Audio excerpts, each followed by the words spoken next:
Right, before we get into this week, we're going to start off with a nice little cup of tea and a donut. How nice is that? You want a donut? Yeah, I'll have a donut. Brilliant. Neil's going to have a donut. Thanks, buddy. Put on the mince pies. I'm going to have a donut. I'll have a donut. You want a donut? Ben?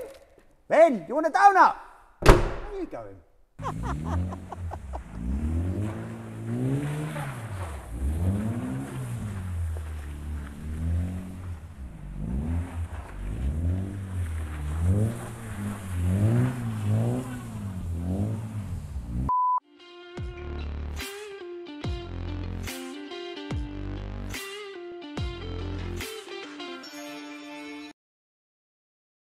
Right, here we are guys, MK Sportscars headquarters handover day. It's Cup 200 time. We have two kits, the first of two kits being collected here by Rich from M and Atomic Racing, and Rich is going to tell you what they're going to be doing with them. Straight back to base, straight on the stands, and yeah, basically assembling straight away with these. These are 2 of 8 kits that we've got to collect. The other 6 are really close behind. The lads might show you them later, but they're not far behind. But as you can see, we can't get a lot more in today, so it's straight back to base with these, undo the boxes and start putting them together. Now we won't, I don't think we'll beat the record time of, was it 9 hours when we did the Snetterton Marathon? I don't think we'll quite be there, but you know, we haven't got 8 guys working on it. But yeah, the first of 2, 6 are already started into production now, so we've got 6 chassis straight away coming out the jigs, and they're on for the next build. So it's 8, is it 10, 8 or 10 cars, isn't it, in grid? Yeah, basically, yeah, there'll be 10 on the grid for the start of next season. So that's great. Now, if you want to get into that queue now, you need to speak to Rich or Dave at Atomic and RLM and get yourself in that queue, because they are such a weapon, it's such a laugh, and they're so easy to build. I'm going to prove it by building these 10 cars somehow, and that is a bit of a marathon, isn't it, to get them done by, when were you trying to achieve by? We'll be out testing in March. They'll be done. Testing in March, obviously. We've got 2 that are already built, so to speak. We've got Cup 1 and Cup 2. This is 3 and 4, and they are numbered accordingly into the chassis. So if you want to be lucky 11 out there, because the first 10 have already signed off, sealed and delivered, then Rich is the man to contact. And I'm sure, well, new premises, isn't it, as well, Rich? Yeah, we have taken the keys to the new premises last week. So yeah, we'll have a full Atomic headquarters up and running by early next year, all sort of kitted out and nice and ready to go. Fantastic. So the place to see it, place to go, place to see, cracking off, and look at the number plate. That don't say it all. Fully committed with a Cup number plate. Now the eagle-eyed amongst us, there may be something else in the back of the van. Yeah, so upstairs there, we had the Exo booster here. Rich done, it went off at RLM, had the gearbox done, rebuilt. We had some issues with that when it Rich on there. Yeah. Guys went through it, done, sprinkled the RLM magic on it. We got it all back together, some changes, sprocket issues. Now it's back and running, done the rotor today. Rich is now going to take it, which is in his nice little double-decker trailer. He's going to take it back to RLM, get it on a dyno, see what numbers it brings. It'd be interesting to see some videos on that, wouldn't it, Rich? Oh, absolutely, yeah, we'll make sure we record that and document that, and yeah, see what we'll throw it out to you guys there, and you can see what a supercharged Gen 1 booster goes like on the dyno.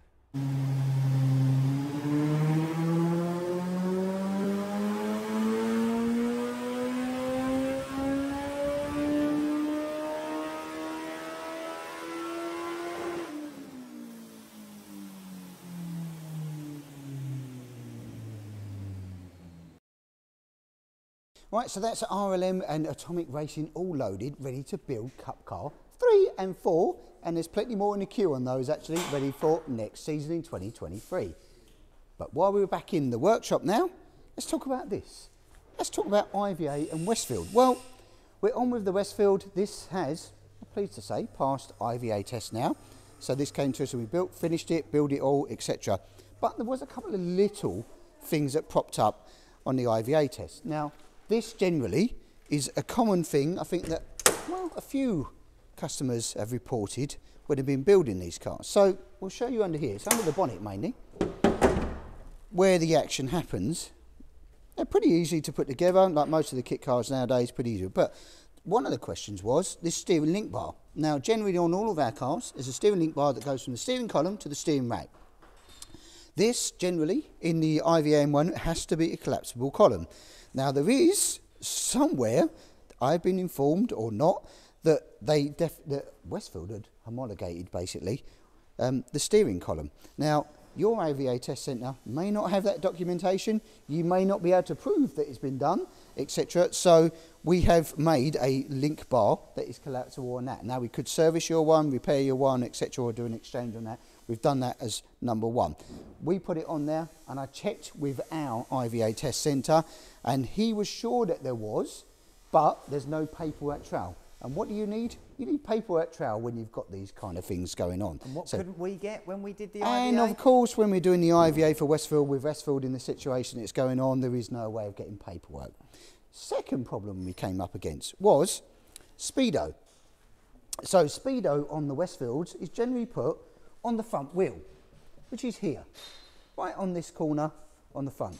Now, most IVA test centres, in fact, I think all IVA test centres do all their Speedo calibration through the rears. They do not have the facilities to run a Speedo test on a front wheel. And if you have one on the front wheel, you need to provide, guess what, guys? Yes, paper documentation that proves that this has been calibrated and it's all functioning. Are you kidding me? That it's all functioning and correct. Now, if you haven't got that paperwork documentation, which guess what company used to provide that? Yes, it was Westfield, and it came with your kits. Now, if you haven't got that, with the situation it is in, you're going to have to do what we did probably, which is we put it onto the rear wheel. Now, there is a couple of issues with putting it on the rear wheel. You've got some sensors, and you have to put some spacers in there and make up some adapters so it picks up on a Speedo reading and recalculate your dashboard. But it's all achievable, and we can do that. Second thing it was the brake balance. Or third thing, actually, the brake balance on the vehicle. When we went in there, now there is no way of adjusting the master cylinder on this. You can bleed the brakes and etc. You can do all the system on here. There's no way of adjusting brake balance. Now, when we went and tested this vehicle, basically, front brakes more than efficient, but rear brakes over efficient. So we had more braking on the rear than we did on the front. Now you could say, did you bleed them correctly? Have you got the right compound pads? Did you brake in them all? Yes, we did all those basics, of course, to try and ensure that the fronts are locking before the rears and the rears weren't basically over braking for the weight of the vehicle. So what we had to fit in the end, unfortunately, was a brake bias bar, which is down in here. We've made one. Again, if you fit a brake bias bar, which is an inline valve that goes to the rear, you can't see it, but it's tucked down on there, you must make sure that that is locked out. It has to have some kind of locking mechanism in there, which is right down in there. We made a little rose jointed thing for the lever type one. And also you must put on there a brake bias sticker that says you will not adjust it. If it does, it will change from the process and everything else. We do the little stickers, they're available on our website, and you stick it next to within 150 mil of your balance bar. So those are the three things that we came up against whilst we put this through the process. That, you know, little anomalies, but they're annoying little anomalies that could be ironed out in the process. So if you're building one of these cars and you've got any questions on it, I suppose you can phone us here and we'll come down and have a chat. But those are the three things, the major things that picked up. And it would annoy you on a day if you drove 4 hours to your test centre and do it all and etc. and you fell on something that you could have known about. So that's a top tip from here at MK Sportscars. Right, continuing on in the workshop here. Remember last week's episode? Holy engines, yes, the Kawazaki ZZR1000 engine. Well, guess what? It's in. It's finally in. So, as you know, on this particular car, we had not one, not two, but 3 engines to make 1 engine out of this at the end. So it's been gone through. New seals, new gas, everything gasket-wise has been pretty much replaced on this. Rocker cover can be tightened up by the customer, it's not a problem. But it goes through, we've done a compression test before we put it all in. Once we'd sealed it all, redone all the valves and everything else. And the good news is we was aiming for about 150. It was 130, 130, 135, 150 on dry cylinders, so no problems there.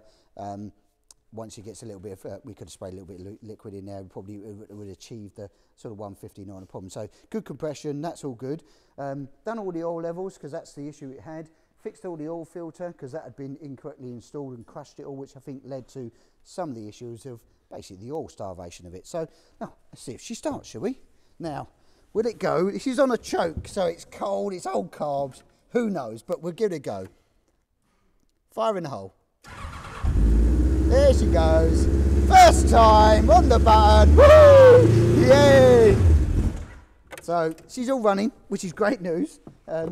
Got to do a road test, obviously. Now, the only difference is, 4 inches of snow out there at the moment, so I don't think it's going to happen in the next 24 hours, but get it road tested, one little gear indicator to go on, and yes, we can send this back to the customer. We're on. Right, let's rock and roll with hashtag Colin's car. Here we are, K20 engine being installed. You know, it's got the horn. That's going in next. Yeah, so as you can see, rolling along in the very nice sky blue colour. We've taken the panels off, they've all been dry fitted because we've went to install the engine, 6-speed gearbox, adapter plate all fitted, new clutch. We're just on with the steering column, and Joseph's on with the plumbing now of this. The alternator and the alternator bracket that we put in runs the electric water pump down here. So it's a 115 electric water pump that we run, and we plumb that in accordingly, etc. So yeah, quite a bit. Most of the wiring is in for the harnesses, ECU, most of the other electrics. We've got the oil system to sort out on this one, just to filter. I think we're going to be doing this without an oil cooler on this particular vehicle. You can do either way. You can put a sandwich plate in and run it, or you can run it with just the oil cooler, not a problem. Right away through the car, even down to the steering wheel, and we started on with the dashboard, and the dashboard, and this is having again the wireless buttons, indicators, horn and high beam, and then the instrumentation is going in the dashboard because it's having a carbon dashboard in there, so it's looking rather sharp and rather smart. Front wing stays, they're all on with the carbon wings. Customer decided originally was going to go black. I think after some discussions with Neil, gone with the carbon. Good choice, by the way, Colin. Good choice. Much nicer.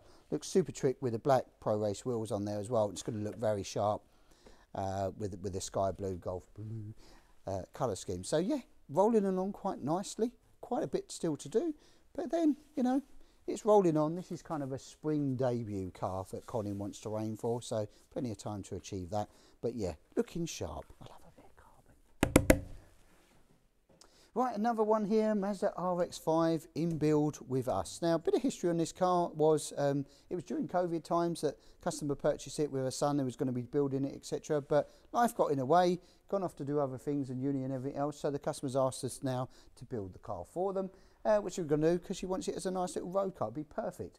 Little 1.8 Mazda engine in, all the Mazda running gear, all the tank going in yellow, as you can see.